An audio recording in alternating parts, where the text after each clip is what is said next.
अगर जिंदगी में खुश रहना है तो सामने वाले की पूरी बकवास सुन लो, फिर मन में बोल दो पागल। एक बात हमेशा याद रखना, जिसका कोई नहीं होता ना, उसकी गलती होती है।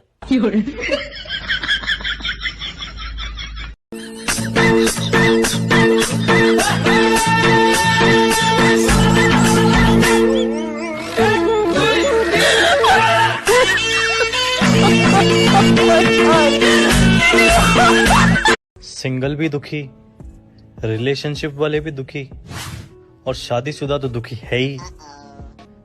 तो फिर ये सारा जिंदगी के मजे कौन ले रहा है? क्या हुआ बेबी? कुछ नहीं यार, पेट में थोड़ा दर्द हो रहा है यार। तो आपने सुबह से कुछ खाया नहीं है ना, खाली पेट हो इसलिए दर्द हो रहा है। खाली पेट से दर्द होता है? इसीलिए तुम्हारा सर दुखता रहता है।